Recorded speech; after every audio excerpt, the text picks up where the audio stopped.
In simple terms, is it possible to zap or electrocute a disease with a low voltage electric current and efficiently neutralize it and possibly reverse the disease? Dr. Robert Beck thinks so, and he's not the only one who does. Similar research along these lines was done back in the early 1990s at the Albert Einstein School of Medicine by two researchers, William Lyman and Stephen Colley. The headlines read, "Scientists say electric current may help fight AIDS." This evening, Dr. Robert Beck, described by many as a highly qualified and very astute physicist and researcher, presents a fascinating lecture on the subject. As to his background, he is widely known for his instrumentation of adulterated states, his development of state-of-the-art medical electrical stimulators, and his investigation of Tesla electromagnetics. Dr. Beck is a consultant to the Sandia Corporation and senior staff scientist of Irving Research Institute, and he is consultant to the U.S. Navy, officer of surface weaponry on the subject of ELF, that's electromagnetic field, that's what it means, detection. He has also designed and built extremely sensitive magnometers for the Navy. Dr. Beck is founder and president of Monitor Electronics Research Corporation, an Alpha Metrics company, a firm manufacturing ethical biofeedback equipment. He owns the basic patents on low voltage electronic flash and several patents involving electrical optical systems. He is currently investigating psychophysiology and electromedical modalities. This is sure to be a most interesting program. Now please join me in giving a nice warm granatiform welcome to Dr. Robert Beck.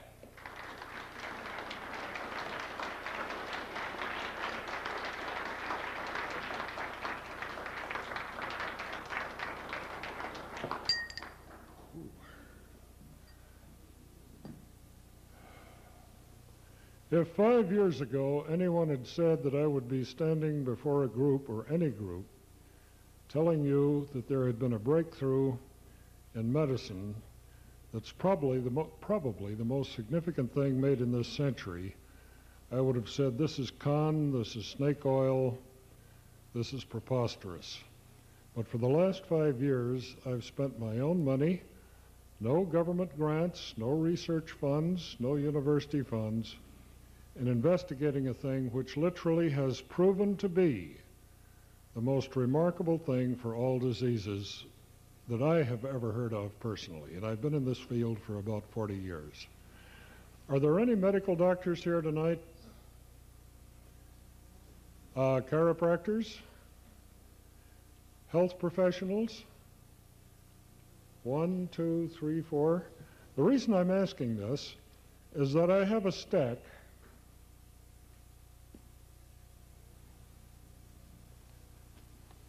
of IRB studies, and the doctors will recognize what these are, laboratory reports of major hospitals around the United States. And until these are peer review published, I'm not supposed to show them to anyone who is not a medical doctor because of patient confidentiality. Now, how many of you have read that there is no cure for AIDS? We all have. That is an absolute lie. There has been a perfectly workable, 95% accurate cure for HIV and cancer and herpes and hepatitis and Epstein-Barr and about a dozen other incurable diseases, which was invented on March the 11th, 1990 at the Albert Einstein College of Medicine in New York City by a Dr. Colley and Wymans. And what happened to this breakthrough, which is far more important than penicillin, antibiotics, anything you can name? It has been suppressed. And why has this information been withheld from you, which you can easily prove for yourself? Don't take my word for anything here, check it out. I found recently that the mob,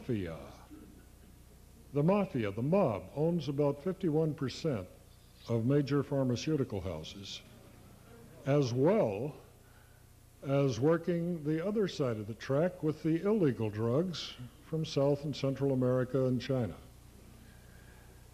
The medical cartels in this country will charge you from $50,000 to $200,000 if you have terminal cancer, and this is for surgery and chemotherapy and radiation and hospital care. And I think I have one prop here that I want to use now.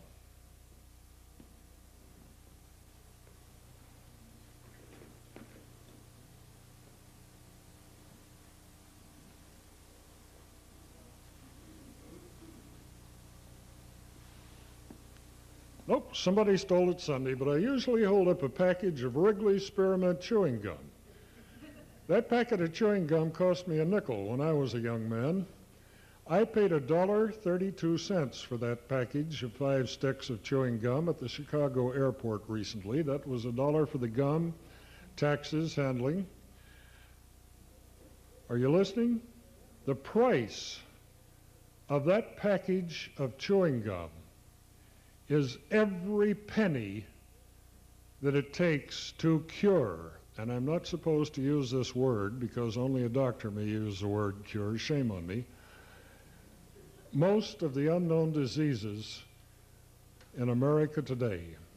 And why haven't you heard about this? Because General Electric, Westinghouse, other companies have billions of dollars tied up in X-rays, CAT scanners, MRIs that are leased to health management organizations.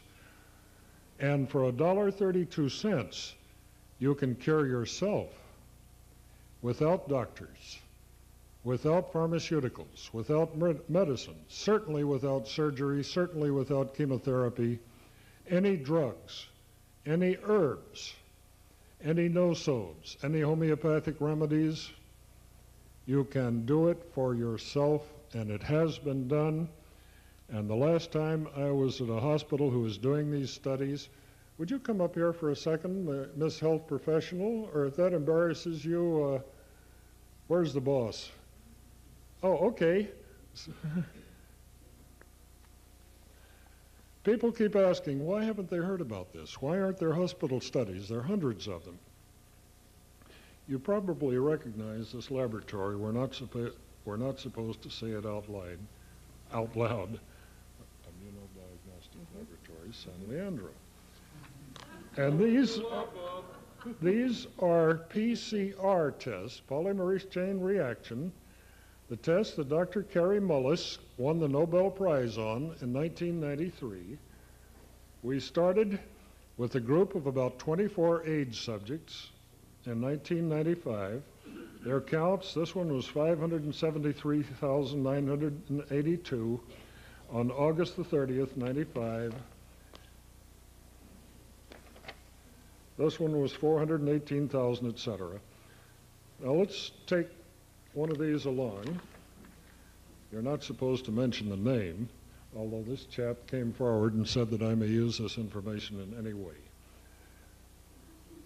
At this date, August the 11th, 1998, he had only about 3,063 particles of HIV in his blood.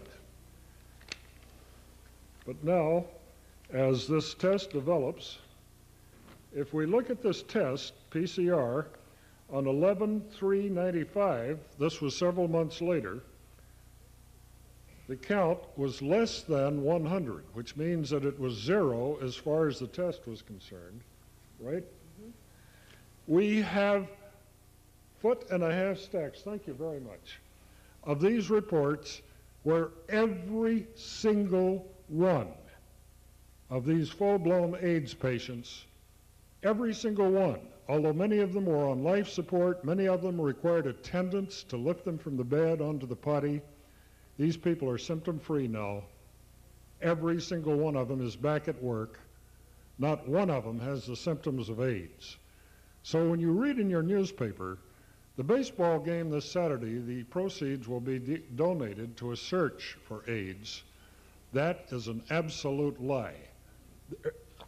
There is and has been a cure for AIDS, all AIDS, a cure for cancer, about 95% of it, 100% cure for Epstein-Barr, hepatitis, lupus, about a 50% cure for herpes, and I've been funding these out of my own pocket. I have absolutely nothing whatsoever for sale.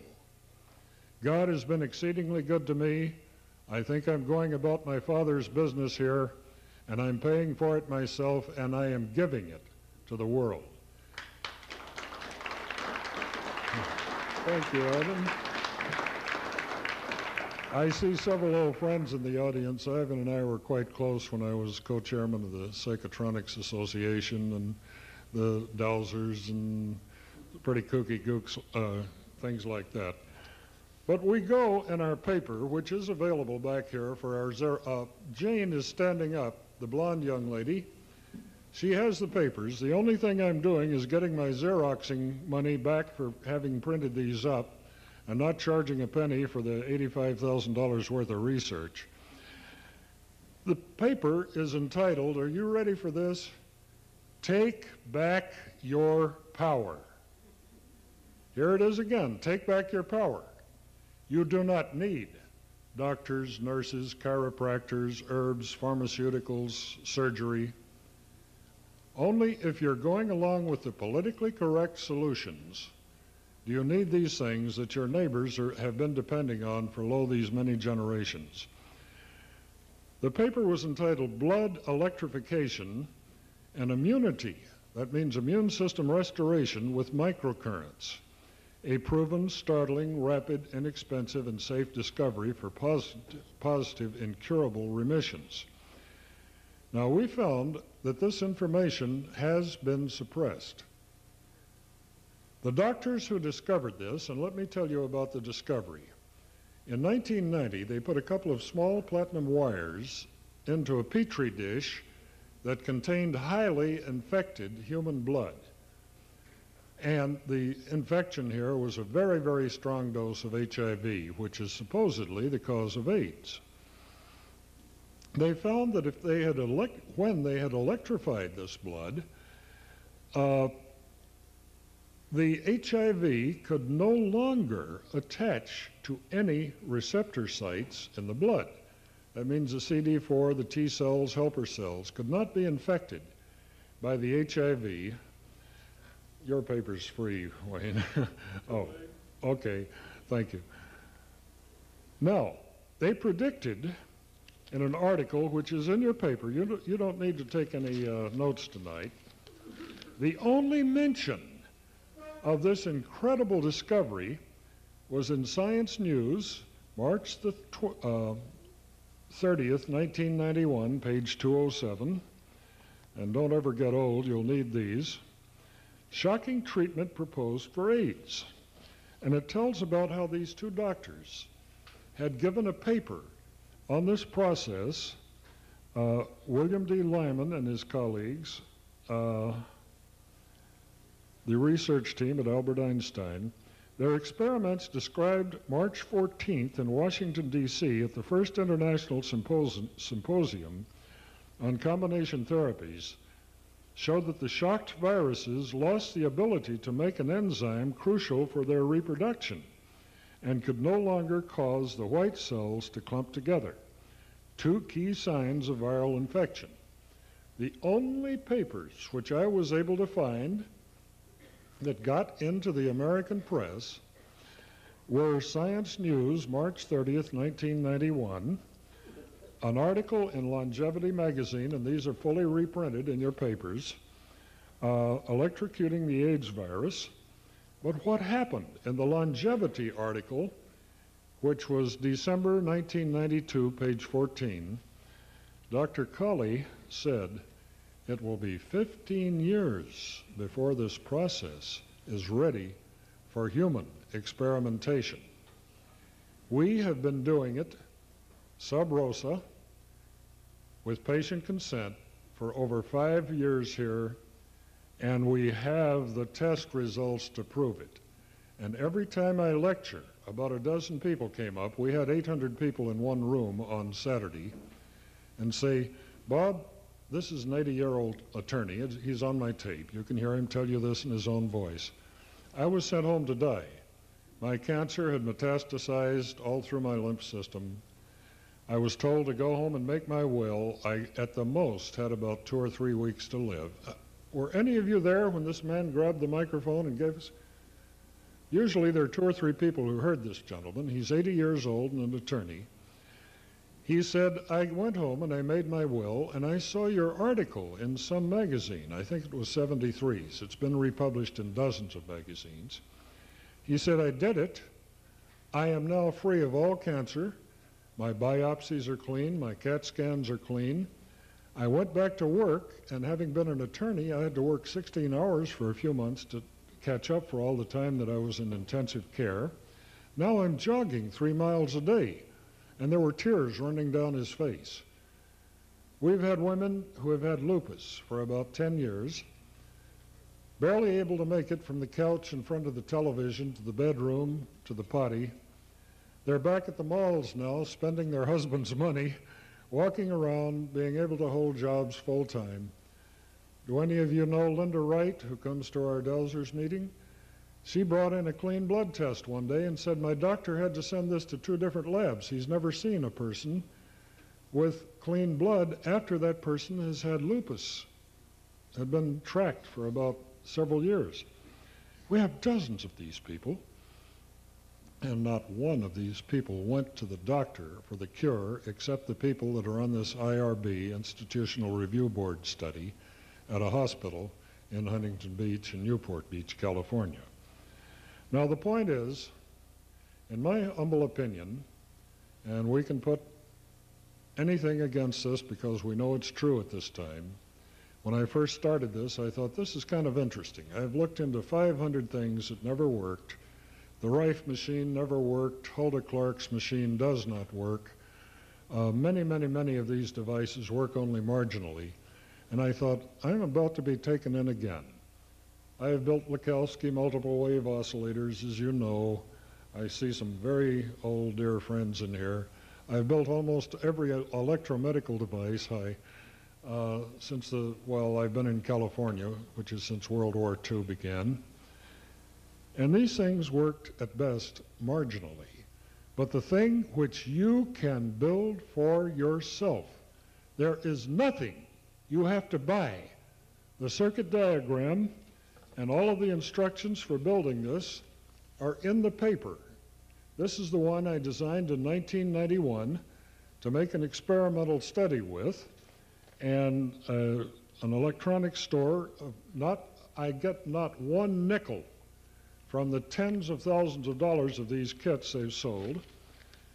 There's a parts list on the back of the page, page 4, that tells you, even if you don't know what a resistor is or a condenser or a relay, take it in, set it on the counter at Radio Shack, and give me one of these, and these, and it'll come up the total price, retail, for one. If you buy it this way, it costs $49.24. If you build it yourself, it'll cost $15 to $20. And this machine will not only make colloids, which is the most powerful medicine known to man, which is why the FDA has stamped it out recently. It will put this small electrification into your blood, which will neutralize. Now, I hate this word. My doctorate in physics was 1955. My engineering degree from USC was 1948, and I was taught never to use this word, but I'm going to read something to you shortly that you will not believe until you see it with your own eyes. This little device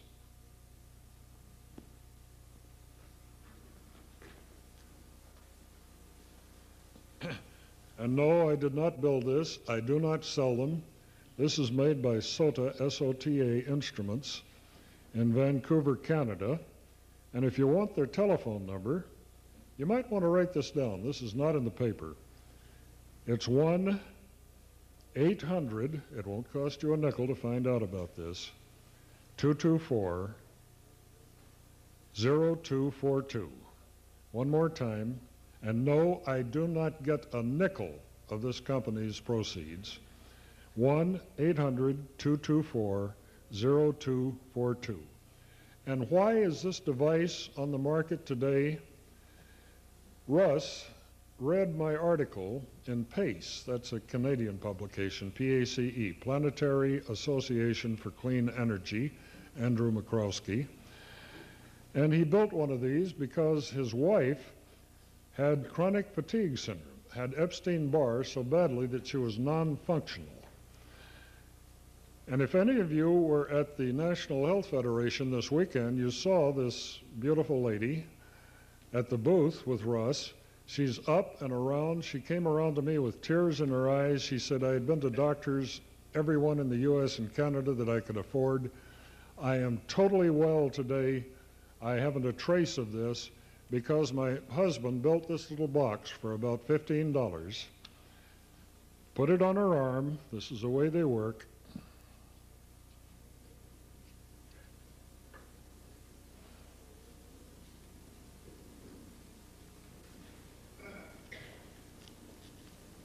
And a couple of electrodes connect this to the pulse points, the pressure points on your wrist. And that's the radial artery where you feel your pulse. I'll hook this up later if there's time and show you exactly what you do. And the ulnar, U-L-N-A-R artery, where you feel the other pulse. When this box is turned on, and these little lights are flashing, red and green, that prove that your battery is up. It's reversing polarity, so it can't possibly harm you, your body, your cells. It puts a small electrification into the body that, according to the 14 U.S. patents, these are legal government documents,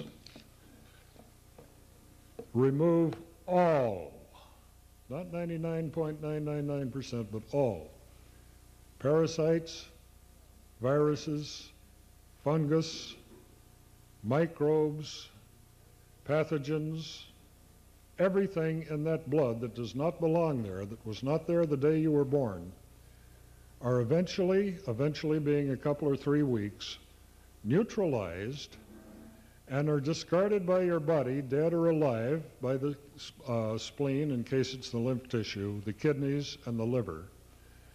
And this is darned exciting. But wait, let me show you how the hospitals that ran to the patent office to get protection on this elephant plan to do business. Now just hold on, you've got a big surprise coming.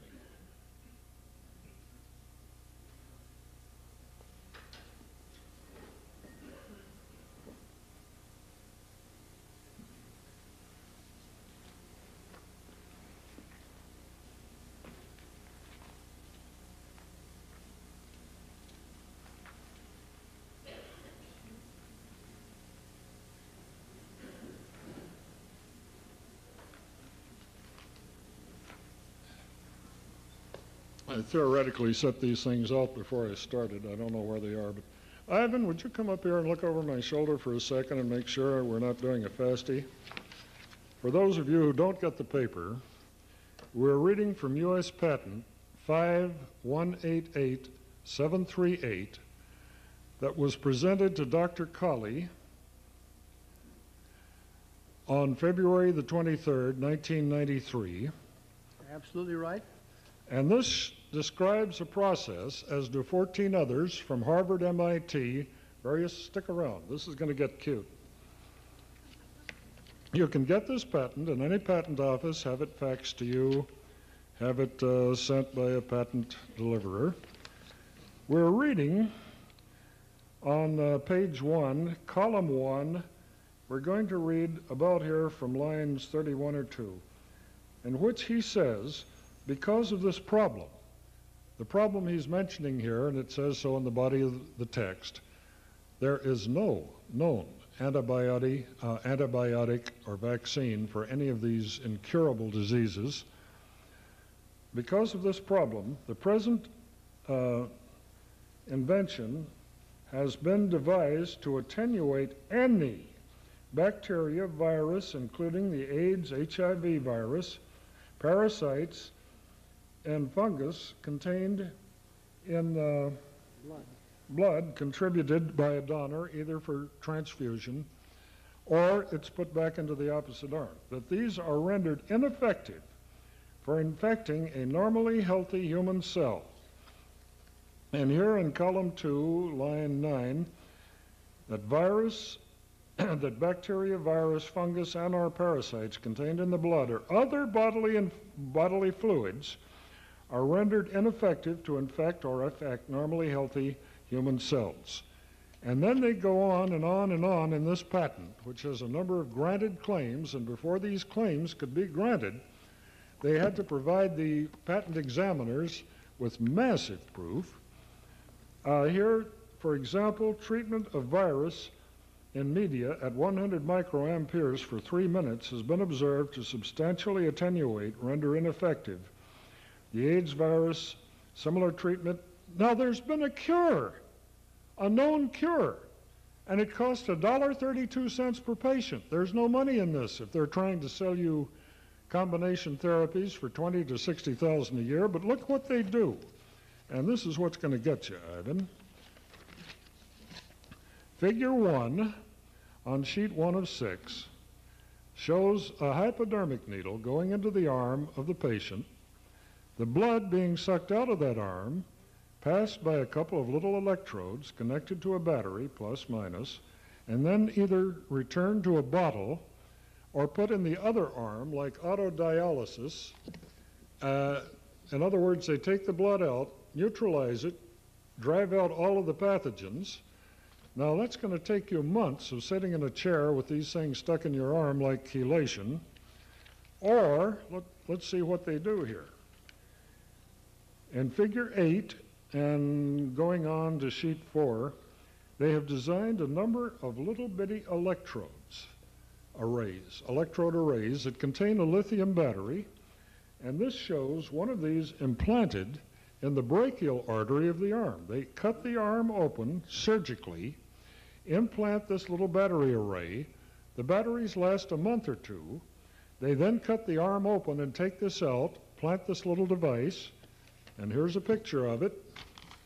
And we're still in patent 5188738, a legal U.S. document. And this is going to cost you $20,000 or $30,000. Look like the real McCoy? That's a real thing. Thanks, Ivan.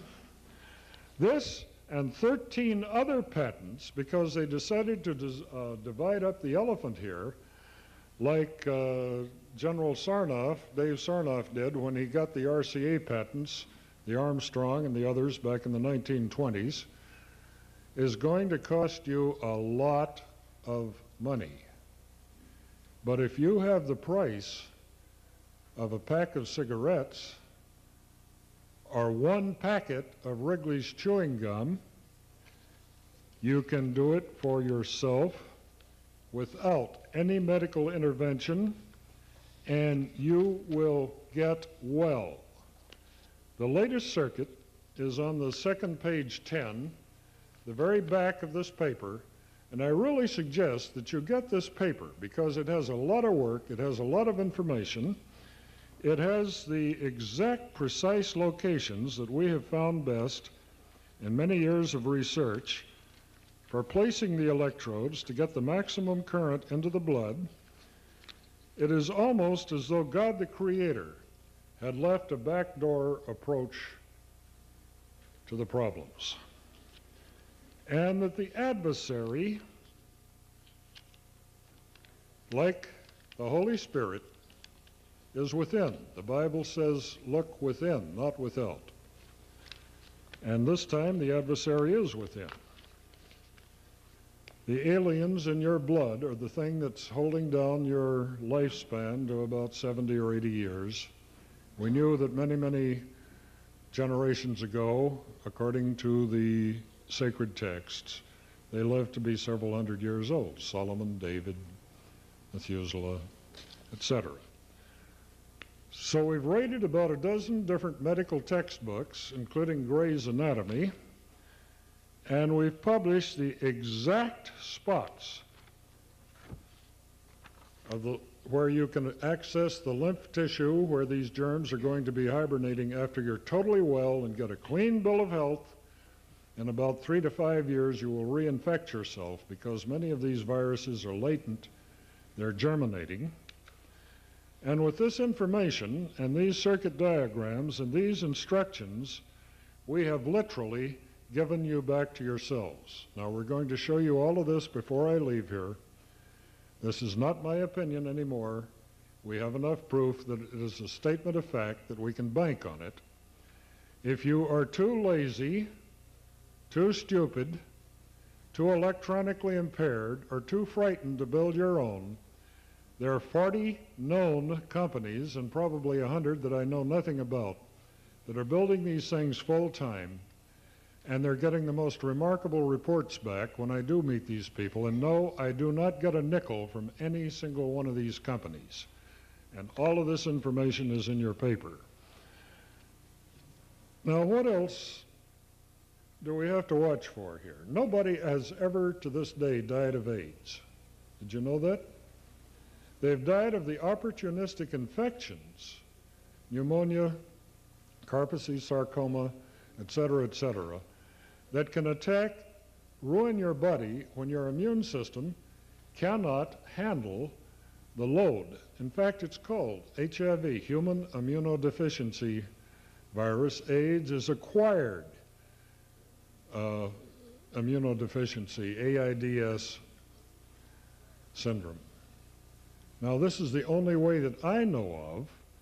I know the people that have written the books on ozone therapy. I won't mention their names. I know the doctors that are using all of the herbs and drugs. I have talked to the people who worked with Dr. David Ho, who was on last week's Time magazine cover as the Scientist of the Year, who has discovered that if you use 2 or 3 of these chemotherapy agents at the same time, you have a cocktail effect, and it reduces the HIV count, the PCR count in the blood tremendously. But what he didn't tell you, and I think I'll read this. This was in the Los Angeles Times, December 10th, 1997. And it talks about David Ho, Dr. Ho's, 1996. Drug combo knocks HIV down, not out. An amazing thing happened. They took some of these patients that were on combination therapy, which incidentally cost $20,000 to $60,000 a year. As soon as they stopped taking these cocktails, they're called, or combinations, they got immensely higher elevated, up in the millions and billions AIDS counts, as though these chemotherapy agents, AZT, DDI, DD5, etc., had held this viral load down in the blood as long as they were taking it. The minute they stopped, it rebounded. Many of the people were critically ill, and they had to put them back on it immediately. So once you start this cocktail therapy, as it's called, you're stuck with it for life as long as you live. And as you know from the International AIDS Conference in Japan last year, Okinawa, they found that none of these AZTs, etc., prolong the life of one single AIDS patient one day. I see many of you have read these papers like I have. They're simply a promise. They're engineered to get your money while they give you hope. I was beaten up and bloodied. I was hit over the head. I had blood running down my face by AIDS Act Up. David Miller it was that was running this crusade in New York City in February. He called the hotel, told them if the hotel allowed me, this is the Hotel New Yorker and the Hotel Pennsylvania, they had the combination meeting at these 2 hotels, that they, AIDS Act Up, would burn down those hotels. So they gave me a bodyguard, but he wasn't around there all the time. They said, Bob, do not use the front door of any hotel here. Go around back. Use the service entrance. Use the one under the sidewalk. Never go out the front door of this hotel. use the side entrance, service entrance, delivery entrances. And the last I was there, and I had to run out front and get a shuttle to take me to the New Jersey airport to bring me home. There was a guy standing across the street with a video camera, and a guy that hit me over the head and bloodied me. And I didn't chase him down the street because my knees aren't very good. I don't have any cartilage in them. But when's the last time you saw me, Ivan? About 3 years, 4 years ago? You notice anything that's different? Yeah, you lost about 50 pounds probably. I lost 130 pounds. I weighed 290, and I have pictures of me to prove it. My hair on top was thinner than some of my old good buddies here. I had a nice little fat fringe around the outside. As soon as I got rid of the adversaries, the aliens in my blood, my immune system took over. When I got rid of the half a pound or so of parasites that every man, woman, and child in America, if he's more than 4 days old, is carrying, a newborn baby in 4 hours has breathed enough air to become infected with Candida albicans. If you live in America, there are 140 known indigenous parasites that any medical parasitologist will tell you live here and in us. If you live in Africa or the tropics, there are 500 identified, known, and maybe half again that many that are unknown.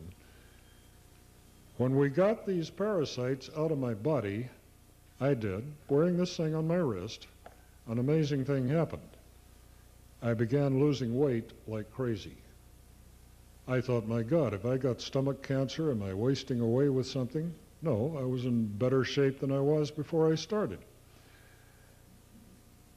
The parasites, this is a theory, about 30% of the parasites that live in human beings, and these can range from 14 feet long if they're a tapeworm down to microscopic size, which is why they have to use microscopes to do the stool analysis if you go in for a check.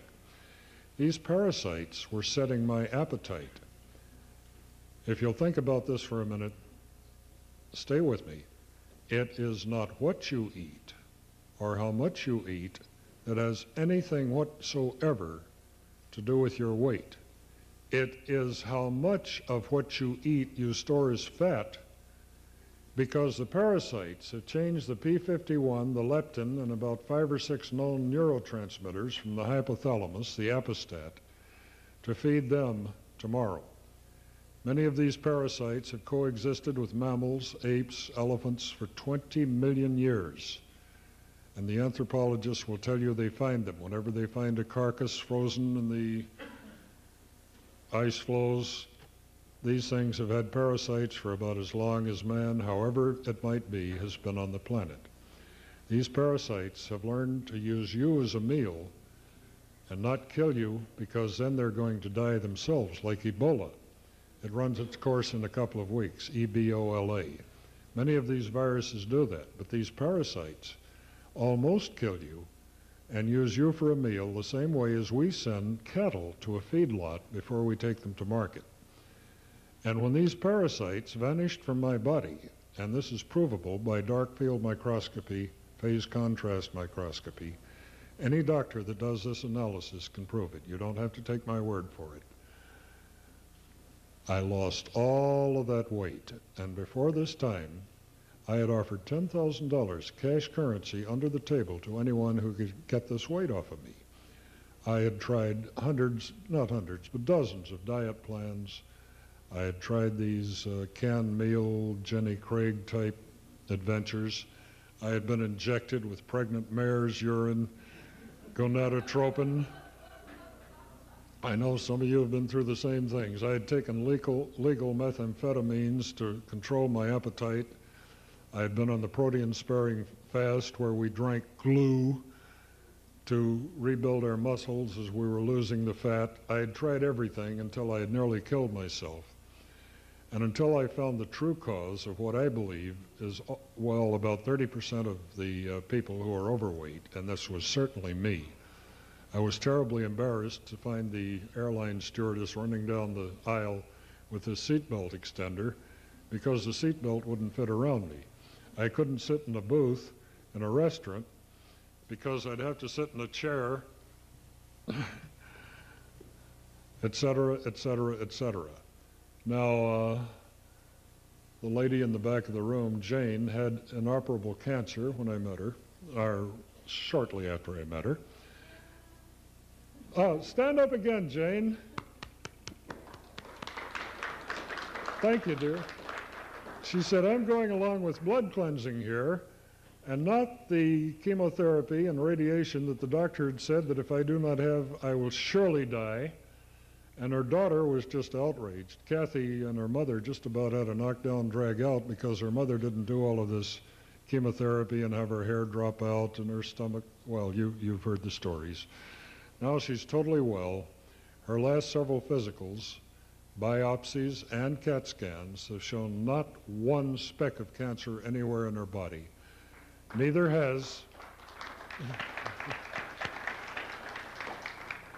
have dozens and dozens of terminal cancer patients.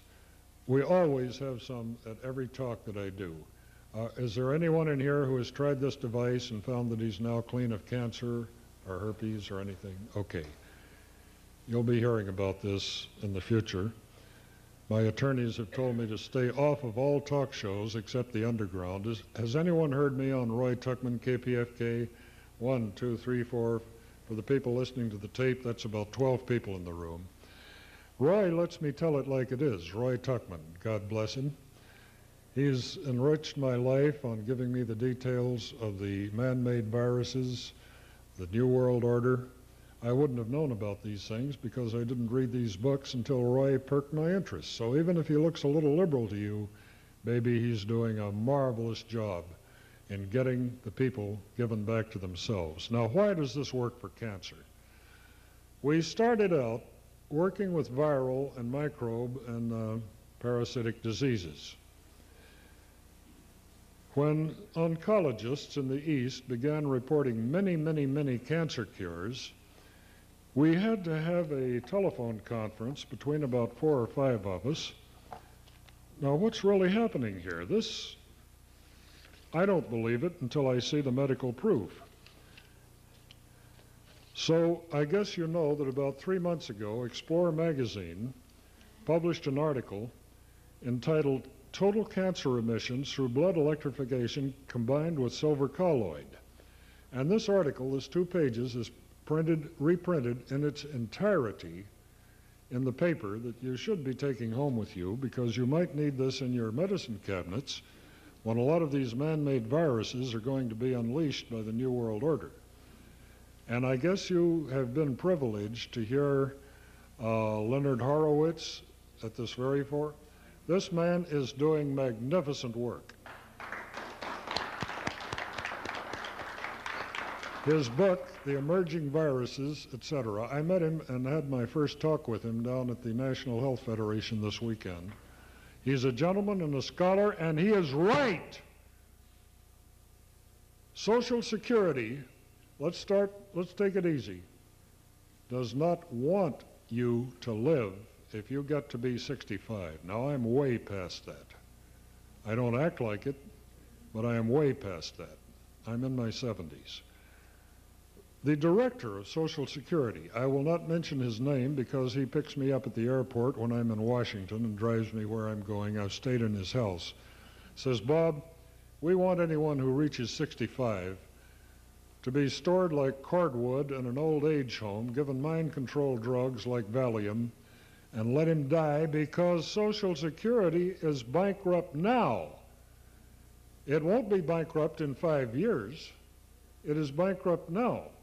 And if you restore perfect health to these people with a device that will fit in your shirt pocket, the job market will not absorb the people getting out of college today.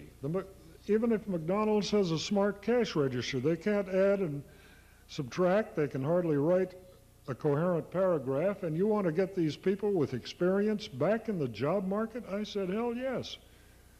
I was 65 nearly 10 years ago. Another problem, this steps on the toes of all the vested interests. They're expecting to make hundreds of thousands of dollars off of you, health management organizations, insurance companies, hospitals. If you own a boat, that thing is written into the budget of a boat builder down there in San Pedro. He's going to see you come in there someday and spend a lot of money. But if you do this for yourself, it'll happen. You will get well.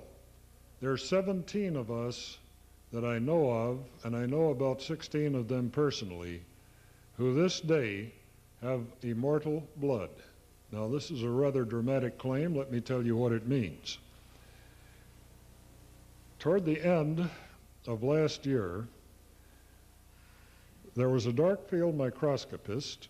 You know his name. He's world famous. He's the fellow who trains doctors all over the world to use this type of technology for diagnostic work, who invited a chap in who had been on one of these blood cleaners for about 6 months. And he said, let's look at your blood. So he pricked his finger, put that drop of blood on the bottom of the cover, COVER slip, put that cover slip on a microscope slide, and looked at it. And he said, you don't have any background clutter in your blood. Of course, they couldn't see viruses. This was a light microscope, and this had about 3,000 magnification, back illuminated. He said, just a minute, I must have done something wrong. So he stuck another finger, stuck another one. Then he went to the earlobe, made a slide, and said, what have you been doing? Anyone who has ever come to me, man, woman, or child, in the last 13 years, you can see the parasites, many of the germs, microbes, bacteria swimming around in the blood. You don't have any at all. And Mike told the other Mike, well, I've been on the blood cleaner. So this Dr. Mike said, well, give me some of those. I got to try them with patients of mine. I don't believe you. He did, and they worked. Now, in Colorado, blood is considered toxic waste, hazardous waste. It must be picked up and disposed of, incinerated, by registered toxic waste disposal people. He had thrown these 3 or 4 slides in this box underneath his laboratory table in the basement of his home. I've been there. Jane and I have met the gentleman. He looked down at this box about 27 days after he had drawn the blood. He wrote the date that he drew it, the name of the subject on the slide, put these slides on his microscope. That blood was still alive. The half-life of human blood on a non-sealed microscope slide underneath a slip is about 2.5 to 4 days maximum. 27 days had gone by, and the red cells were swimming in the plasma exactly the same as the minute he had drawn that blood earlier. It had not crenated. The fibrin reaction had not set in. It had evaporated around the edges. Now let's get to the point. 1 month after that, this is 50-some days later, those slides had still not been picked up by this chap. He put it on the slip. The blood had circled the wagons. There was about a 0.5 millimeter spot in the center where the cells had not evaporated. The slip had not been sealed. The ones he's working with now have been sealed with colloidin, Vaseline, etc., so the moisture in the blood doesn't evaporate. But the people he has looked at, he's now decided to get into this. He's using the blood cleaners in his practice, have immortal blood. Now, what does this mean if the adversary is within? He might not be a man with a red tail and horns out there somewhere in the number 666. Just as the Holy Spirit dwells within this temple, so might the adversary, at least the aliens that have evolved with us over many, many moons, are in there, and you can see them if you go to a dark field microscopist. If you get rid of those, who knows what is going to happen? What happened to me? Well, we have pictures with Vince where I'm kind of shiny. Ivan has known me forever, and Wayne has known me forever. And You remember when I was heavier than? Oh, yes. It's not funny because I lived with this for a long, long time. I would have given anything to lose that weight. You were in a wheelchair. I was. I was in a wheelchair. I had been given up for dead. The doctors who came to see me, friends of mine who were MDs, who hadn't made a house call from Beverly Hills in 30 years, were coming down to my apartment in Costa Mesa saying, Bob, you better dispose of whatever you've got. You'll never walk again. I was given, well, so many tests. I brought Dr. Alexander Everett out here from Washington, paid his way, put him up in the Red Lion Hotel. He worked on me until he said, Bob, I'll have to go back now. There's nothing anyone can do for you. And I was in a wheelchair, and I still use that thing for swap meets. It's a little electric cart because I don't have any cartilage in my knees, but I'm sure as hell not dead. And my libido will just never you mind. Everything is working well again. Bless you, child. Go and sin as little as possible. So I'm here to share this information with you. I have nothing for sale. There are people who are selling things. I'm not one of them. Part of that is I believe God's work should be given freely. I expect to get my reward somewhere else. I hope I don't come back to this planet of painful endeavor. I have a lot of theories about this, and also the FDA has come to my door with drawn guns at 3 o'clock in the morning. I have been beaten up by the people who are supporting the pharmaceutical houses and don't want a $1.32 cure for AIDS. I've had a lot of adventures, and I'm going to share one more with you, and then we're going to open it to questions. We have several major problems. What I have told you tonight is so incredible that it's basically unbelievable. 5 years ago, when I would try to tell people, look, why don't you just try this? I will give you the equipment. I've built up about a dozen of these. They're free. Take them. Try them. Oh, no. If they worked any good, our doctors, the priesthood would have told us about it. You think that they don't know that a patient cured is a customer lost? Let's say this again. A patient cured is a customer lost.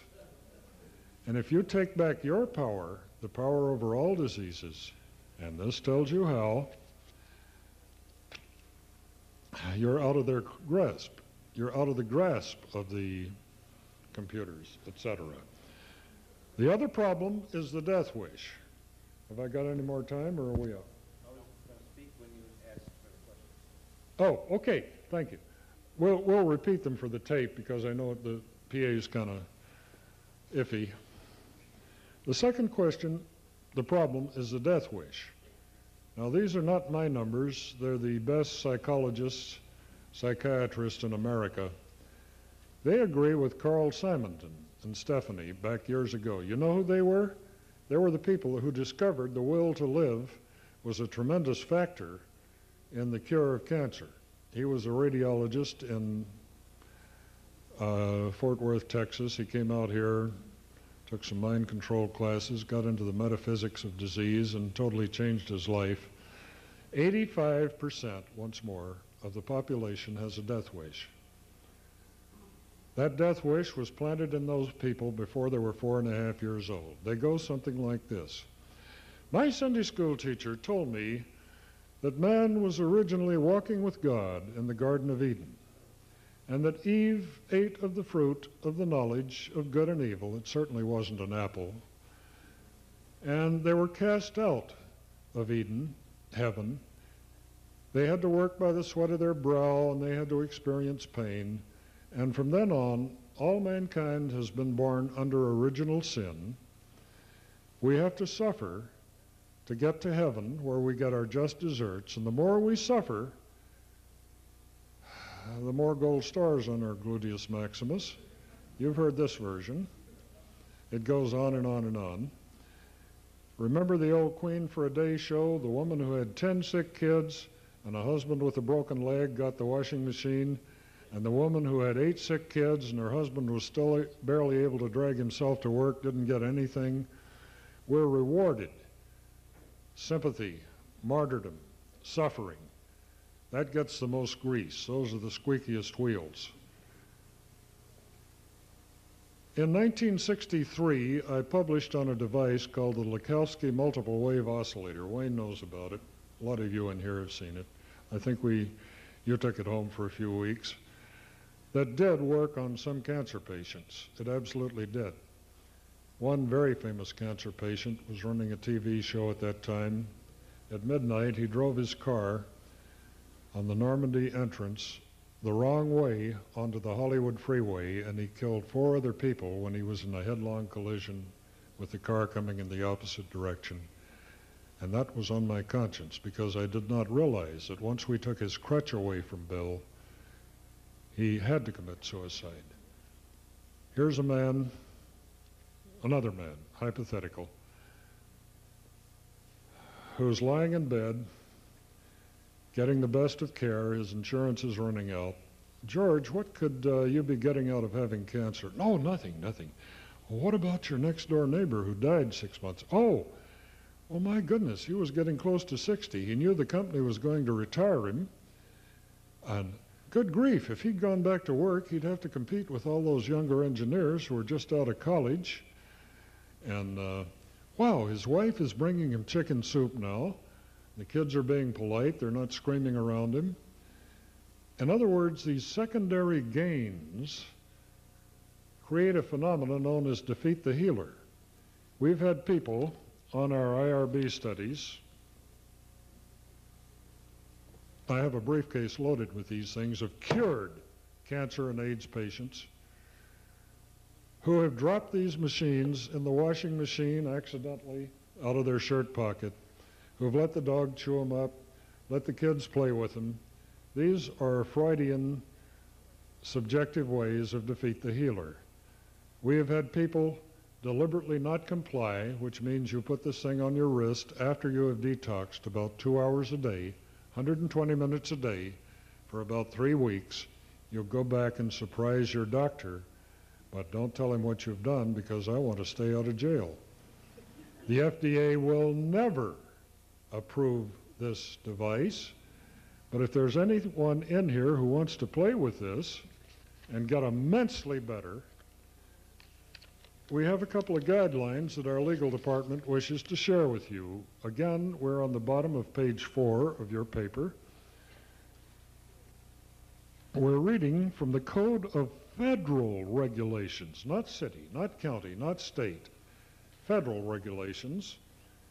Book 21, Article 807.65, Subparts D, Exemptions, Paragraph D and F. Now, I bet there are health professionals in here who've never come across this, so listen up.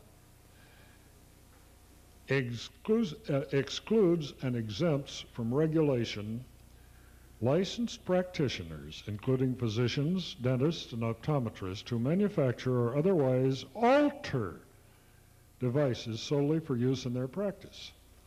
Now, if you take one wire off this printed circuit board and then solder it back, what have you done to it? You've altered it. But listen up here.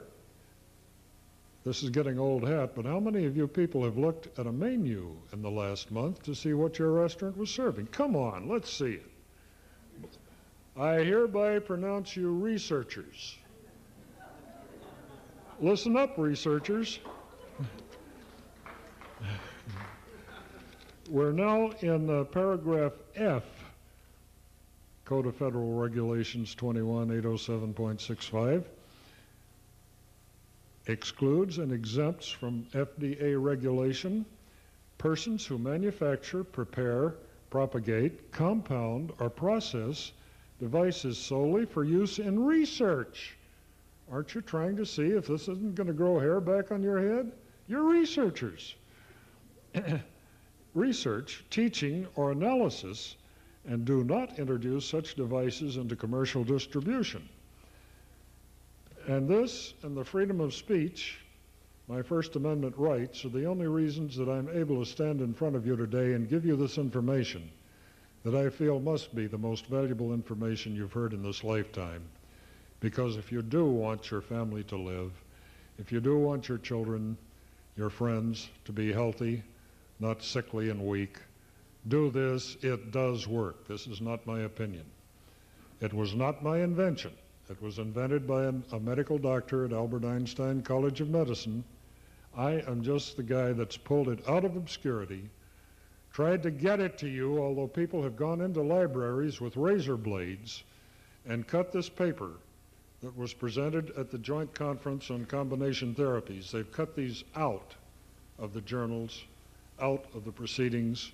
Ed Evans, whom you know, when he was still alive, and I searched 32,000 computer papers, CompuServe, the other networks, using the descriptors electrification, electroporation, blood, AIDS, HIV. Not one shred of the original paper was on any network computer program anywhere. We spent quite a bit of money doing this. I can assure you that if you look for this in the legitimate, accepted, politically correct literature, you're not going to find it. But this goes on and on and on. I could keep you here all night. I could train you how to do this, but all of the information you will ever need is in your paper. We even tell you the problems, the death wish. We tell you under no circumstances whatsoever, while you are doing this for about 3 weeks, touch anything that has any garlic whatsoever. Garlic oil, garlic salt, garlic butter in your salad dressing or food, because garlic, when it gets into the blood, is a deadly poison. Did you know this? You can drink rattlesnake venom and it won't hurt you. But don't get that rattlesnake venom into a wound or a cut or an ulcer. You will die if you don't have an antivenom. Garlic has a compound called sulfone, S-U-L-F-O-N-E, hydroxyl, which passes the blood-brain barrier. That means if you rub a clove of garlic on the sole of your foot, in about 2 minutes you'll smell it on your wrist. You know this. It carries past the corpus callosum, poisons both brain hemispheres. I discovered this in the 1970s when I was personally the largest manufacturer of ethical EEG, electroencephalographic biofeedback equipment in the United States. And people would come back to a class, doctors that we were training to use this, and be clinically dead on the EEG machine. We found that that had a little garlic in their salad. It totally dissociates the left and right hemisphere. You can see this by running your electrodes frontal, up here by the third eye, to the occipital, just over this little bump on the back of your head. You want to put your money up? You'll lose. We had this investigated at a Northern California medical college. They found that garlic killed thousands, tens of thousands of brain cells, even in the small amount you got in a salad dressing. But it doesn't matter. You've got billions of trillions of cells in your brain, and people with the brain the size of a walnut, microcephalies, hydrocephalies, etc., can be mathematical geniuses, musicians, and what have you. Now, this is the most politically incorrect thing I can tell you. Most people think garlic is a health food. It isn't. The people I've gotten off of garlic because we've shown them that bullets used to be rubbed in garlic in World War I and II. They didn't have to kill anyone by hitting him in the heart. If he was just nicked, he would die. When I bought a blowgun from Jim Solomon up at the Global Sciences in Denver, he took me out in the hall and said, "Bob, if you want to kill somebody, just get a clove of garlic. Push the point of your dart gun, your blowgun projectile, into that, and he will die very rapidly." The CIA is trained to use this, trained to use oleander leaves, which are an alkaloid. 6 leaves will kill a human being. Trained to use water infusions of nicotine, which is another deadly poison in the blood. So we have published a list, which we don't have here tonight, of things you do not take. Beta-carotene is one of these. Vitamin A is deadly poison if the dosage is elevated. And what I'm doing here, for those of you who are researchers or health professionals, Wayne. Castor oil is a poison. I'm reading a paper called Electroporation. Thank you. a general phenomena for manipulating cells and tissues. This work was discovered just before 1993 by Dr. MD James C. Weaver, Harvard-MIT Division of Health Sciences and Technology, Massachusetts Institute of Technology, Cambridge, 02139. And I'm reading from the Journal of Cellular Biochemistry, Book 51, page 426 to 435, 1993. And they describe in this paper, and we have a librarian here who would like to make copies of this for anyone who wants it, who doesn't believe it, who'd like to see it with his own eyes. Chairman, you want to do this? Charge him whatever the Xerox plate. I want to give you this because it describes the fact, as you can see in the summary, that if I take one aspirin tablet, I'm okay usually. If I take 20 to 30 aspirin tablets in the same gulp, I'm in trouble. When you put electricity into the blood and you have a polarity shift, this is called electroporation, and it's fully described in the paper, fully. There won't be any question in your mind after you read it. Those 20 or 30 aspirin that I would take because I have run this electrification might kill me. There's a doctor here in Van Nuys who calls himself an OMD who killed 2 patients, Frank Gillespie and a woman whom I may or may not have met, because he was prescribing Chinese herbs for them because they had AIDS.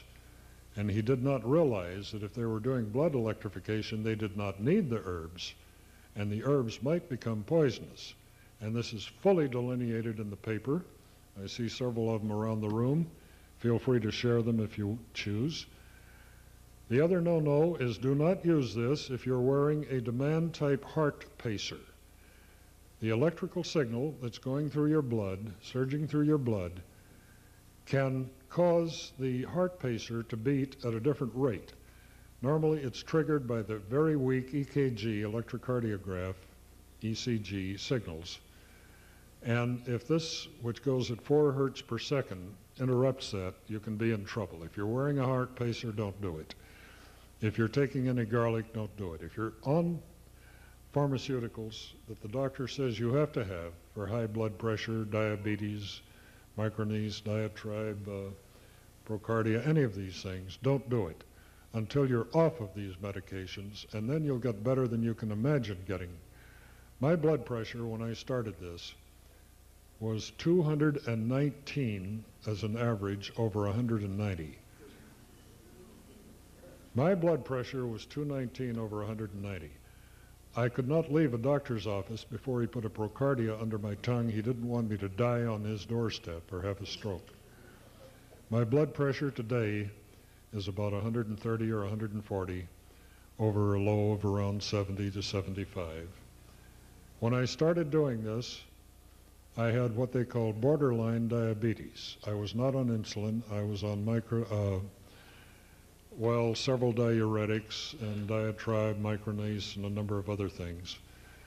My blood sugar ranged every day, even with careful diet, from about 425 to 475. After I had done this for about 3 weeks, I stopped using my blood glucose meter. My blood pressure, my blood sugar is down around 150. Well, that used to be considered normal. Now they consider 100 the low normal. But I haven't taken my blood sugar in 6 months. I feel great. My hair, after using a magnetic impulse device, the follicles were restored. I spray my head with a misting bottle, not a spray bottle, which I got at a beauty parlor for about $1.50 with silver colloids. I'm going to show you how you can make your own because our wonderful, benevolent Food and Drug Administration has recently outlawed colloid, has injunctions against 27 people who are making this medicine that has been around since the day of ancient Rome. So we're going to have to make our own. I think I'm going to have to cut this short. We can talk forever, but I want to show you something.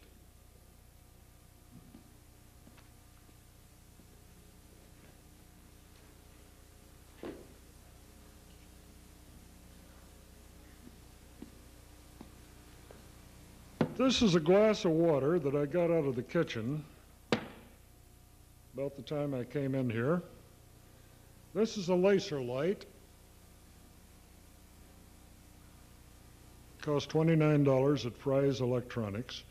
I'm going to make sure this does not get in your eyes, so don't worry, you can look at this. This is a glass of water. Has some bubbles on the inside. I'm going to shine this laser light through the glass. Keep it above your eye level so it can't possibly harm you. And you notice that the water is fairly clear. You don't see a lot of stuff. You see a little debris floating around in this water.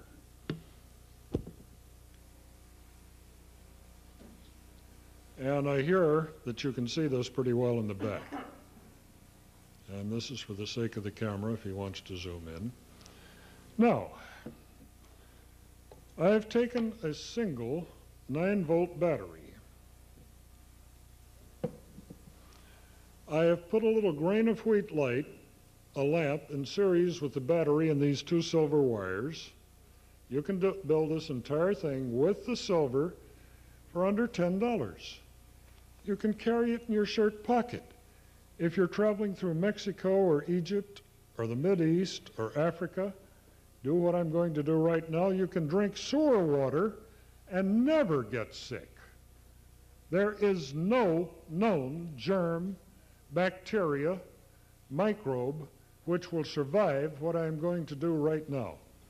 I'm going to put these 2 silver wires in this glass of water.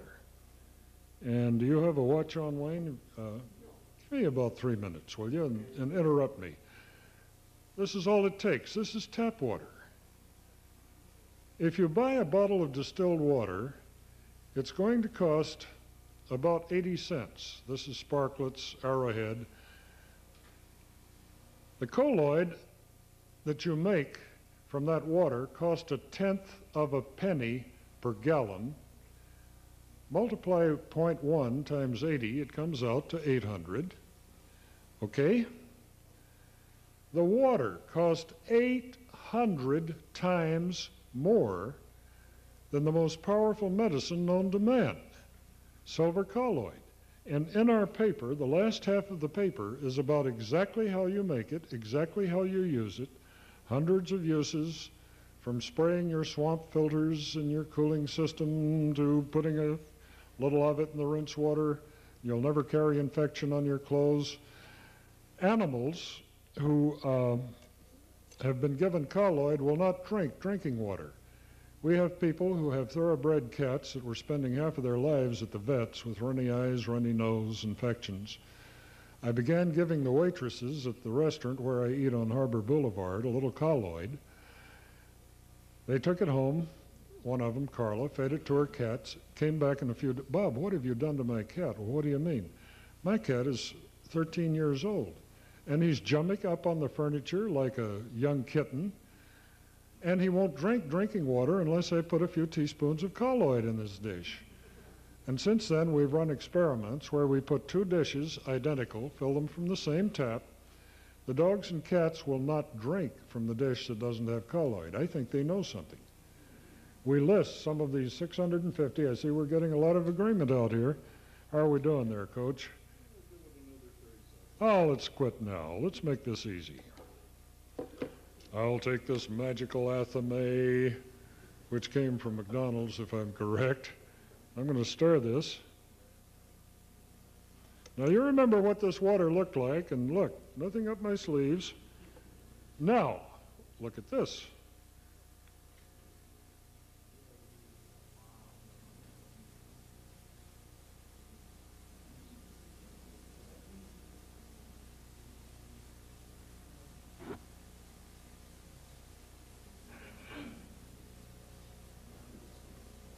I hear a few ohs and ahs and wows out here. To your health.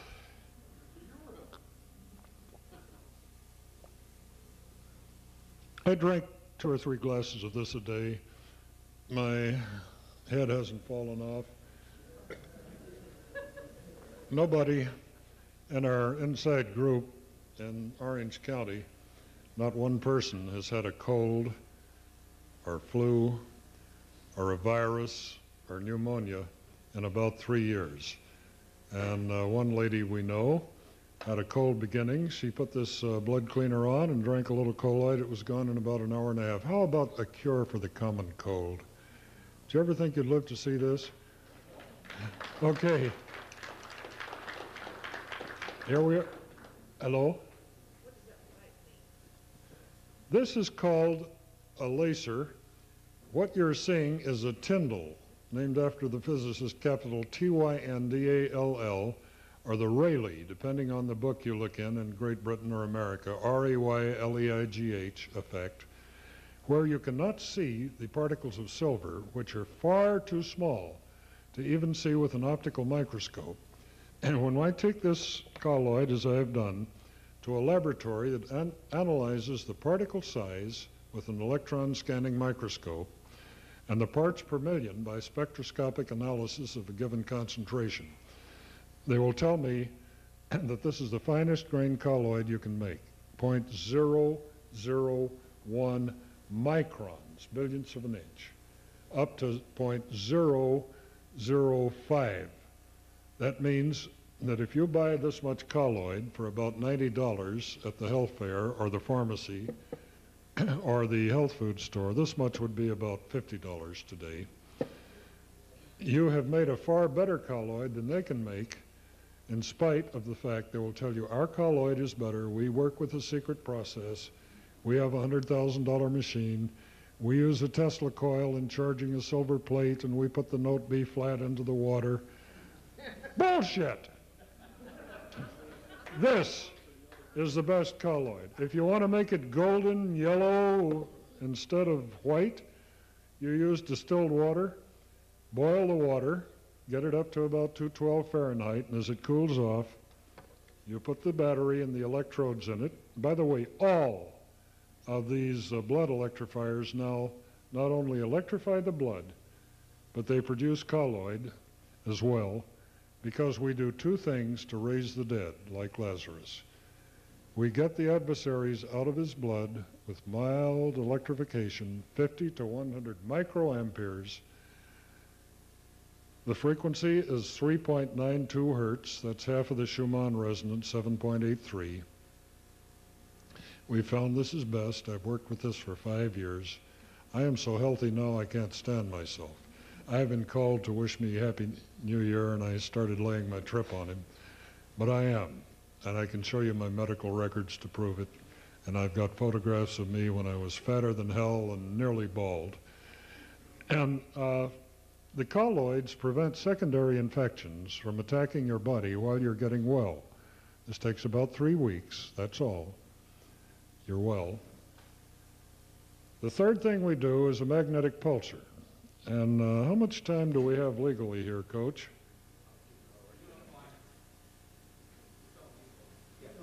Okay, I'm going to go ahead with this because these are things you probably haven't seen before unless you've caught the Whole Life Expo. I like it.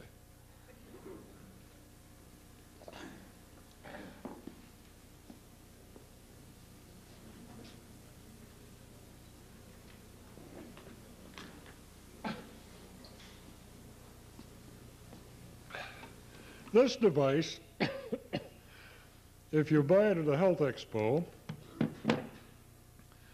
costs $2,700 to $7,000. The brand names are Magnetotron. There are about a dozen devices that allegedly put a time-varying magnetic field into your body to heal disease. Another device was called the Diapulse. I thought, how can people do their own device for under $25 and have it about 500 times better than one that costs $7,000? This device is a Vivitar model 1900 strobe light, speed gun. Goes in the camera. 1, 2, 3. I've pasted a piece of paper over the flash tube so it doesn't hurt your eyes.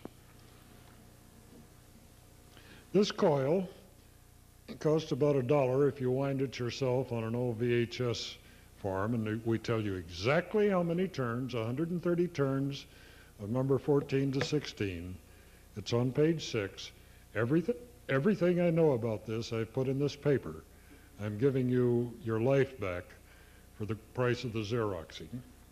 This coil is connected with a piece of lamp cord in series with the flash tube. So when the capacitor charges up in the strobe, it takes about 3 to 10 seconds, depending on the life of the batteries, and you push the button. Normally, all of the watt seconds or joules of energy that are stored in the capacitor go through the flash lamp, makes a flash, and you can take the picture and freeze the action. If you take one of the electrode wires off of one side of the flash tube, put this coil in series with it, that entire 17.5 to 35 watt seconds, 1/2 CV squared, where C is in microfarads, V is in kilovolts, goes through the coil, and what have we got here? An occult field, O-C-C-U-L-T. The Webster's Dictionary definition of occult until the last 75 years means hidden, like occluded blood in the urine. Occult means hidden. I can't hear it, I can't smell it, I can't taste it, I can't feel it. What makes me think something is happening in this coil that's going to cure the germs that are hiding in your lymph, your adenoids, your gonads? This is a washer. I got it down at Pep Boys. It's called a fender washer. Now, if you'll stand up and back, you might be able to see this magic. Well, let's get it a little higher.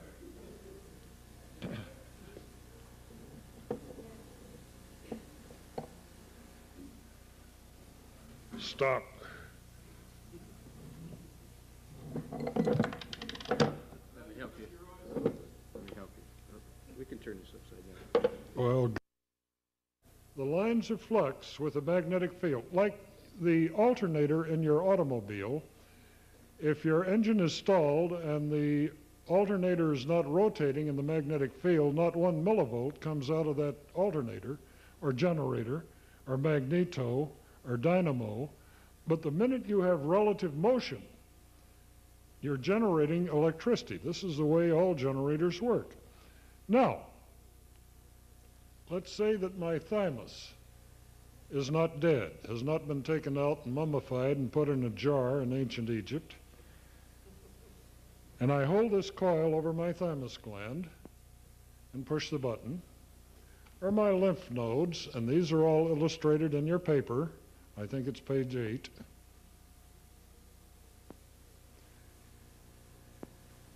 Under my arms. What have I done? Every time I push this button, I have generated a 19,000 Gauss, 19 kilogauss field that has a duration of about 10 to 100 micro millionths of a second. I have a time-varying field. Every cell, every fiber, every nerve, every bone, every muscle in my body is a conductor, as long as it has any salt water in it. I am a conductor as long as I'm alive, and I'm not a mummy. When you cut that conductor with time-varying magnetic flux, you generate a back EMF, just as we did in this washer, and you get about 1 milliampere, 1,000th of an ampere of current to a 4-inch depth through everything that's alive in your body.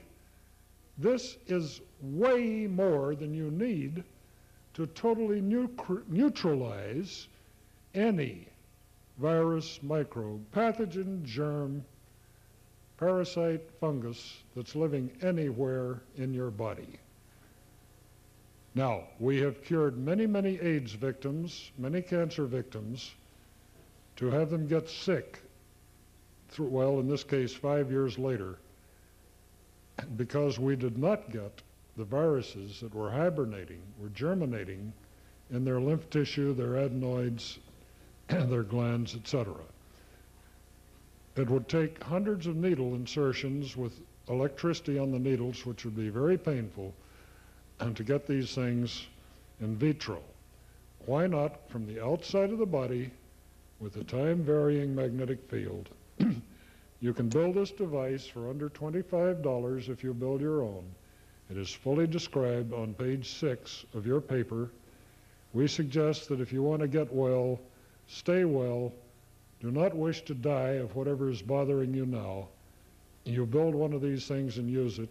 And again, if you're too ignorant, too lazy, too stupid, too electronically impaired, have 2 broken arms, can't read or write the English language, and want to buy one, they cost about $150 from the 30 or so companies that are building these full-time and running as fast as they can to stay out of the way of the Food and Drug Administration, because this works. Now here it comes again, boys and girls. Take back your power. You have heard tonight of the most effective way, and I stand before you telling you I am not selling you anything. I am giving this information away. We have mailed hundreds of these papers absolutely free, and I have paid the postage. Tonight, I'm trying to get my money back for the Xeroxing, so they cost $5. Before they run out, this is the most valuable information, and you have a question, Ivan. Tell about the negative beatitude, why you're giving this away. I'm scared shitless of the Food and Drug Administration. If I sold anything, I'd probably go to jail. I'm talking about the one that says, cursed is he who, you know what I'm talking about. Okay, well, let's leave that for a little bit later. I've got to ruminate on this now. We're going to throw this open to questions. We could tell you about all the children that were born with AIDS that are well now. We could tell you about, and so we'll turn it over to our host and moderator. Okay, for all questions, you need to go in the back where the audio recorder is, and so we can get it on tape. We have another mic back there, so would you just form a line, and we'll have our speaker stay right here and answer the questions. Can't wait till he's ready. Now, before we start the questions, I'd like Jane to come up here. She's been cured of cancer, and she has something to say. Jane, did you hear me? I don't know if you're absorbed in a conversation back there. She's on her way.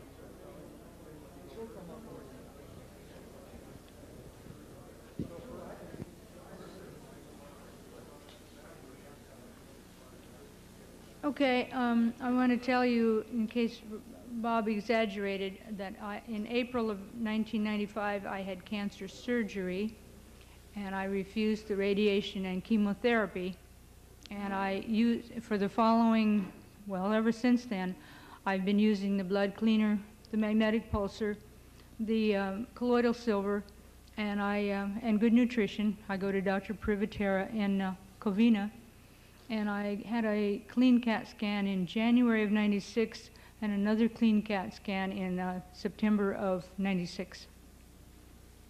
Any more? Anything else you want to know? Oh, I had uterine cancer.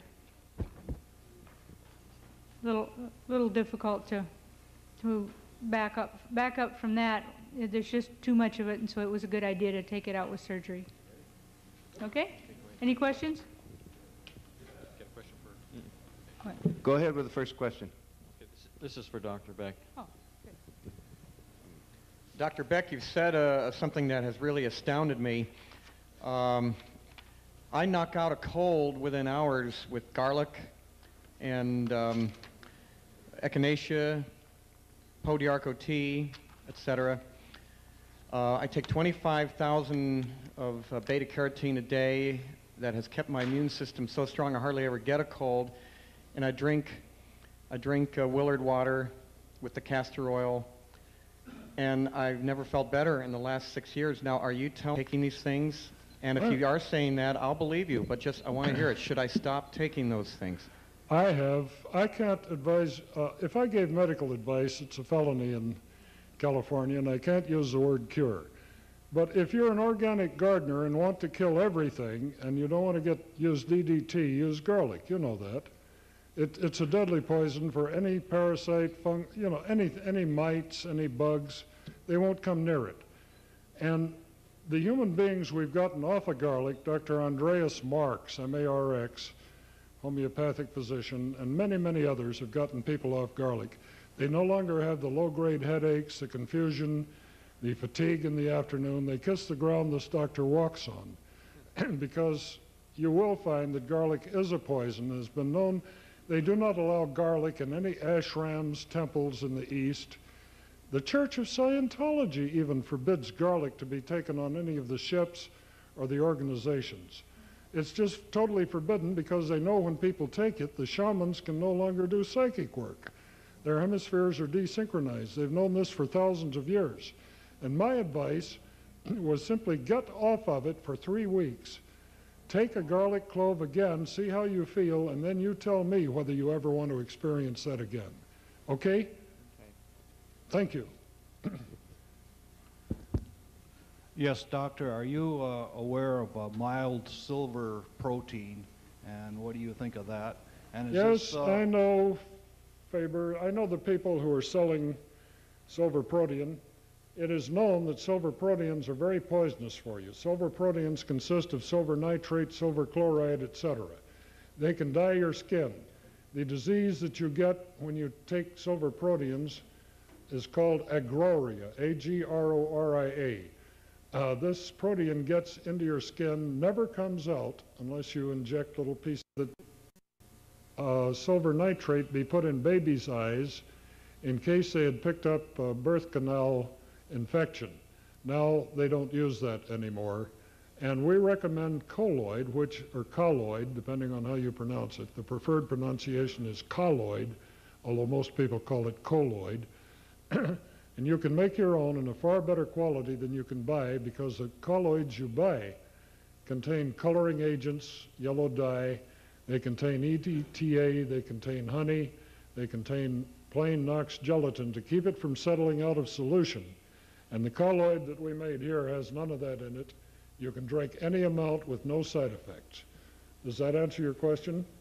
Yes, and the colloidal silver that you can buy that's so expensive, is this what you have as good, or? We have it far better, and all you have to do to prove that is take it to a laboratory. There are a number of laboratories that check silver from photographic shops before they pour the hypo down the drain. They electrolytically remove the silver, and if it's over a certain concentration, it has to be considered toxic waste. They're the ones who do our analysis.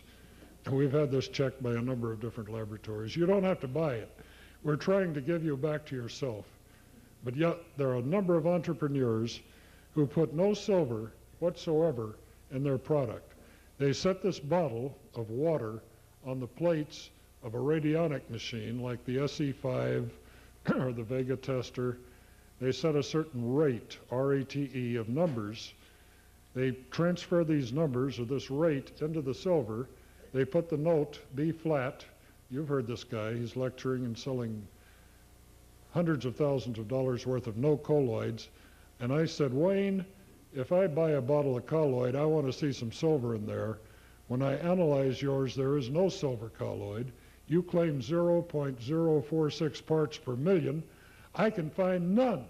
Now, do you want to talk to my laboratories? Do you want to bet there's anything in this bottle? He'll fold up and run away. Okay? So that's what I think of other people's colloid, and I've analyzed dozens of different brands. And everyone will tell you his is the best. And they've been Ericksonian hypnotized by upliners and multi-level marketing schemes, and they've got to tell you their colloid is best, because if they tell you you can make your own, don't forget, a patient cured is a customer lost. Okay, another question? Yes, you were talking about the fact that you should not take garlic when you use the blood cleanser because it will act as a poison, etc. How long should you be off garlic before you use this? In the beginning, before we would take patients and on any of our free studies, incidentally, this has never cost a patient a penny, we gave them 2 weeks to detoxify. That meant hard drugs, recreational drugs, tobacco, alcohol, cigarettes, aspirin, their headache remedies. Now, yeah, herbs, mostly herbs. Both What about kitchen. vitamin C, some of the other vitamins? other Now, than yes, Vitamin A? the vitamin C is harmless as far as we can tell. But vitamin A and beta carotene are not. We could go down this list for an hour, but we're not going to do it. And now we say detox for 2 days before you start doing this. If you must take a pharmaceutical, your doctor tells you you have to, and I can certainly not contradict that. We say take the drugs immediately after you have stopped doing the electrolysis. If you do the electrolysis from 12 till 2 p.m. in the day, take your medicine at 2:10, because the electrolysis, the minute it stops, the minute the little windows in your cells close down again and are not transparent to the poisons in your blood plasma, then wait 24 hours for whatever medication you've taken to get on the exponential curve as low as possible, and this is in your paper. But that's a very good question. Thank you for it. Okay, now in addition to garlic, do you have any advice regarding other things such as onions, leeks, other... These are forbidden to people who are shamans, etc., because they have observed for centuries that when they take anything in this family, they're no longer psychic, but they think they are. They think they're channels. They think they're getting the word from the spirits, and they're not. And a day or two after they've eaten these things, they can do it again, which is why they're forbidden in most practices. But how does it affect the actual use of the device? We want to keep you alive. We made our protocols to do the least damage to the sickest person who's likely to use it. We say it might not kill you. A friend of mine who could handle a pitcher of beer on the way home every day had 1 glass of beer in North Hollywood. He went to the car and wired up and was starting early before the football game started. He drove about a block before he was so drunk he couldn't drive his car, pulled off into a Ralph's parking lot, slept for 3 hours before he could drive home. That 1 glass of beer looked like 30. He could handle 1 glass, he couldn't handle 30 glasses of beer. It's that simple. If you'll read the paper, which I've left with our esteemed host, you'll see why that is. And he can make copies of this at Kinko's for about $0.05 a page. And there's your medical reference from Harvard, MIT, etc. And there's your answer. Okay, so your basic advice would be to avoid garlic, leeks, onions, anything from that family then? I eat them when I know that I'm not going to be blood. I love the taste of them, but I know what they do to my brain waves. And to prove that, get on anybody's encephalograph, a Hewlett-Packard, a Grass, a Beckman instrument, and look at it for yourself. You will be horrified. But normally you don't know this. You have enough consciousness to walk you through sleepwalking, and you'll still be able to fly an airplane or drive a car. Okay? Thank you. You bet. Thank you. Dr. Bartlett, what is the effect of this electromagnetic field on beneficial bacteria in the gastrointestinal tract? This comes up. We used to say, take your acidophilus, take your lactobacillus, your many things, to replant these about twice a month. And some people who have been playing with the colloids say the colloids never get that far. They don't get into the intestine, so they don't kill the friendlies. I particularly prefer the Continental brand liquid acidophilus. I prefer this to the tablets, capsules, solid form, and I do this about twice a month whether I need it or not. I think it's a good idea to replant the friendly bacteria too. I know that when you take antibiotics like penicillin, Cipro, ampicillin, you have to do this. Otherwise you'll get diarrhea and disturbances. Very good question. Thank you.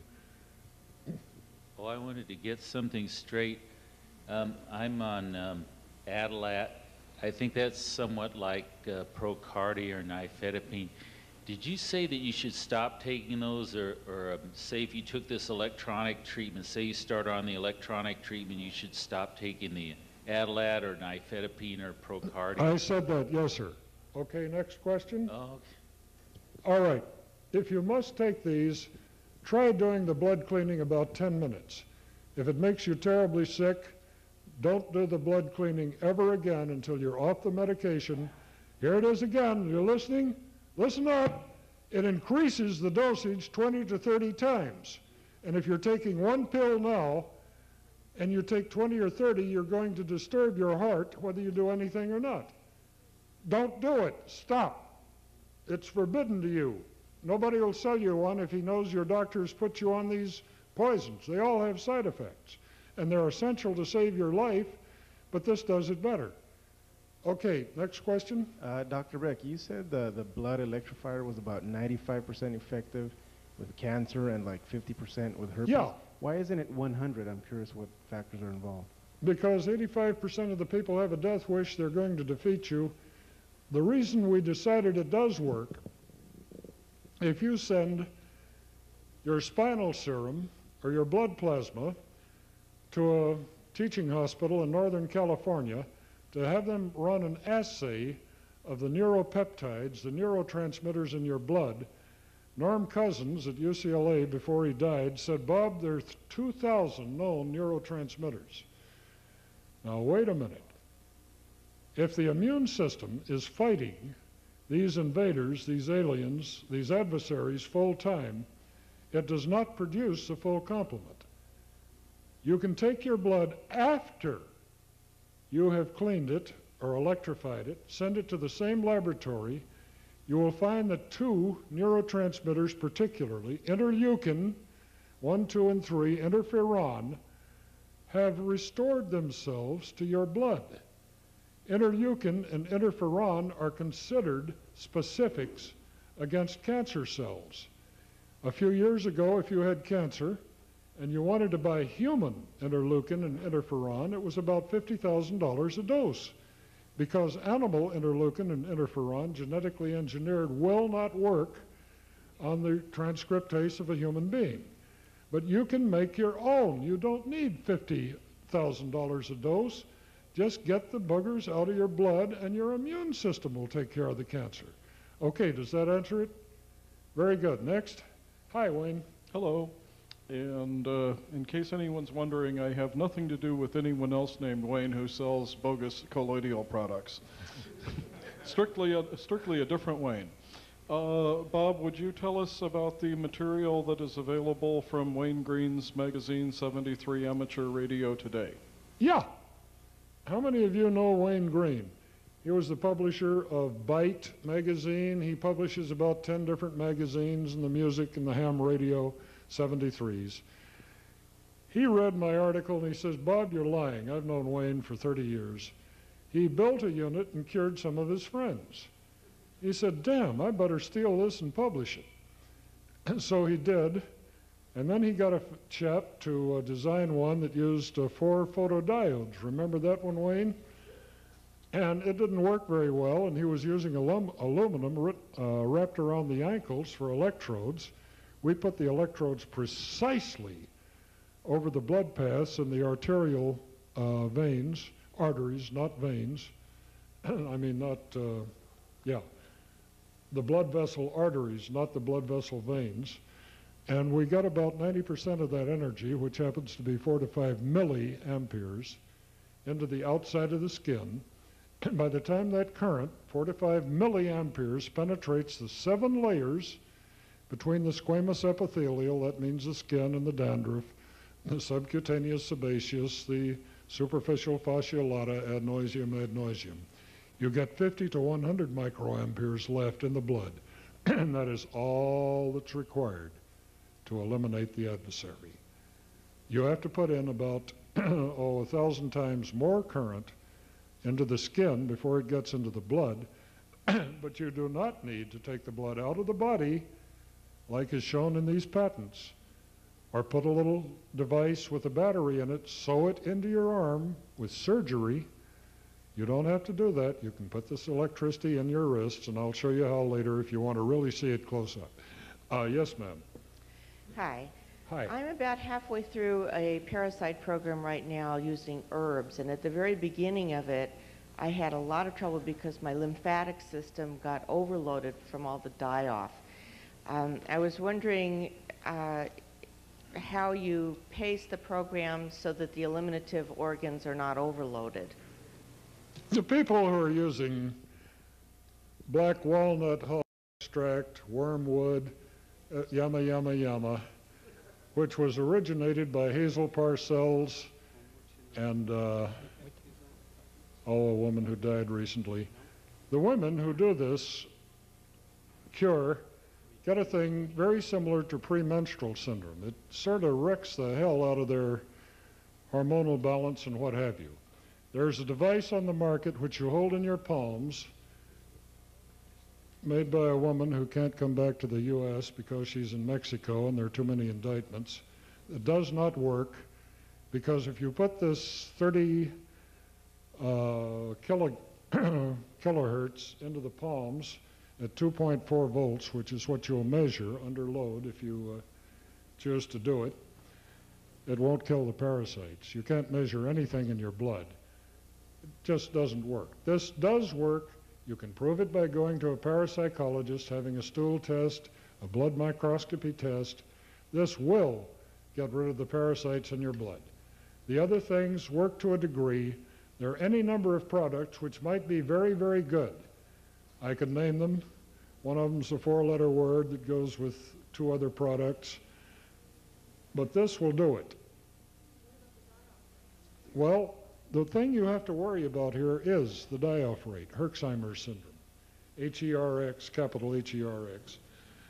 The way we get around this is if you're in a terminal condition, we start off at 20 minutes a day, not 2 hours, a tenth of the time that you would normally take. You drink a tremendous amount of water and liquids to flush your system. If you get a rash on your legs, all the symptoms of too rapid detoxification, you stop, go back down, try it 10 minutes a day, and then build up.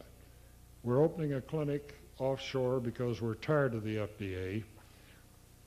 Here we're having the best parasitologists and doctors that money can buy that are going to oversee these people detoxing. We're going to use heat like hot tubs.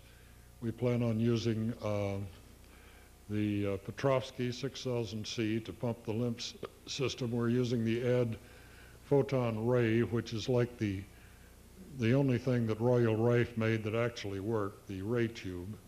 We're using a number of things to speed the parting guest. We'll have lymph massage, many, many things that will make this Herxheimer's syndrome practically vanish. They're being monitored to within an inch of their lives, and if they show the slightest bit of distress, they stop right then and there and start over. One chap we called Vesuvio after the volcano, because when he started on this, he got some soft kind of cysts under his scalp. One day they broke, and this yellow-green pus started running down his face. He ran, got a towel, wrapped it around his head like a turban, went screaming to the telephone. I saw him. I went over and saw him. We called him Vesuvio after the volcano. We said, Andy, wouldn't you rather have this stuff out of your body than in where it's been for 8 years that we know about? This was when you were first diagnosed with AIDS. Oh, yeah. So he ran back home, started drinking his water faithfully, taking his colloids. He's perfectly fine today, perfectly symptom-free. He had 435,000 HIV particles in his blood. We have his report here. PCR test. Today he has less than 100. He's considered seroconverted and clean. We have hundreds of these. Okay, another question? Yes, I have several. I have several questions for you. How does this differ from Dr. Brzezinski's treatment in Texas? I believe in what he's doing. I think he has a valid, I have sent money to him. I've sent letters of encouragement. This does it electronically. He does his with his own brand of chemicals.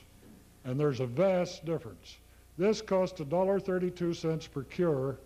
I don't know what he's charging down there, but I wish him luck. I think the FDA ought to get off his back. The only reason he's being persecuted is he's curing people. And that's a sin in our free society.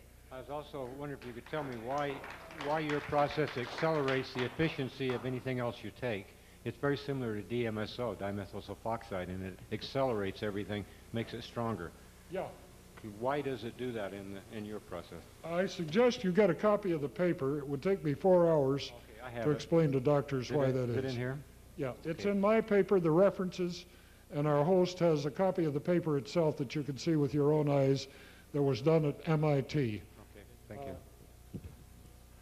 I have a quick question about dentistry. I'm not a dentist, but in the NHF convention, there were several dentists there who were saying that one of the unsolved problems of dentistry was in root canals because the roots are dead and the dentin tubules contain bacteria or pathogens which the normal cleansing procedures do not kill because there is no blood circulation. I was wondering if possibly your magnetic pulsar would tend to kill these. Yes, it does, and I can't specifically answer medical questions because it's a felony in California.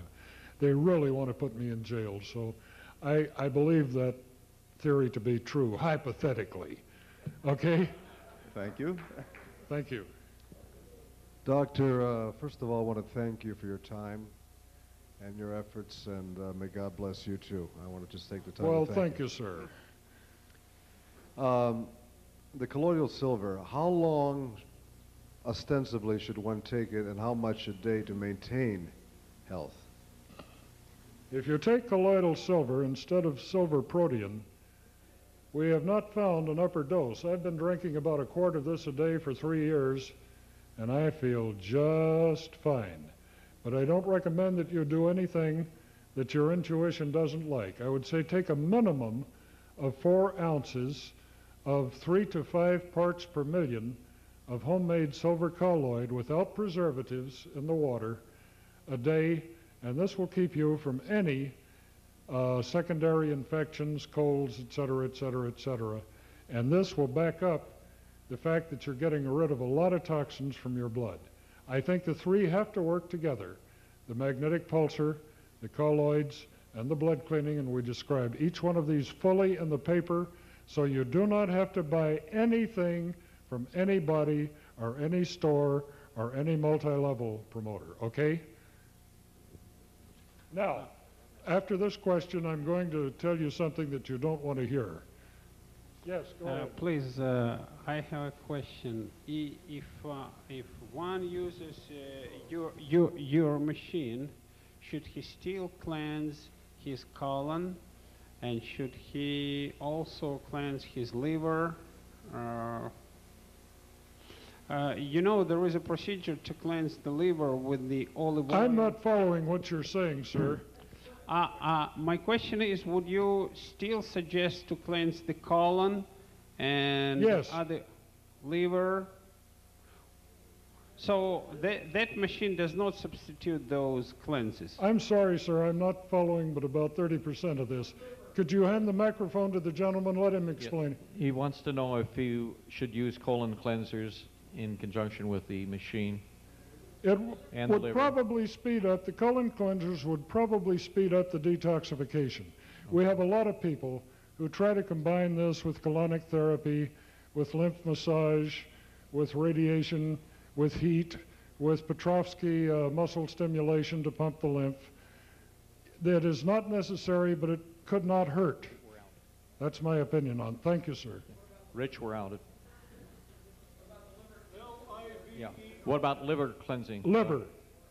Well, the old homeopathic remedy is olive oil and lemon juice, but there are a number of liver cleansers. I think these are definitely helpful. Now, give me a second here. This headline was from the Orange County Register, December 10th, 96. Untreatable flu strain hits hard locally. And you've read that the Class A flu strain is amenable to known antibiotics, but the Class B, they're dying right and left if they're old, infirm, or young.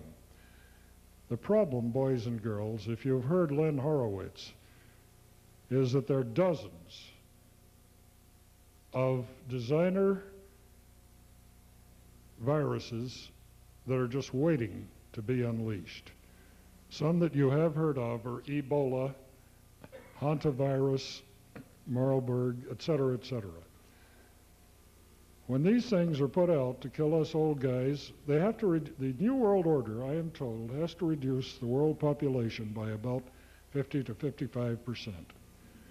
And that means you, and you, and you, and you. If you have one of these in the medicine cabinet, no virus known has ever been known to be refractory to colloids and blood electrification by the laboratories like myself that are doing underground work.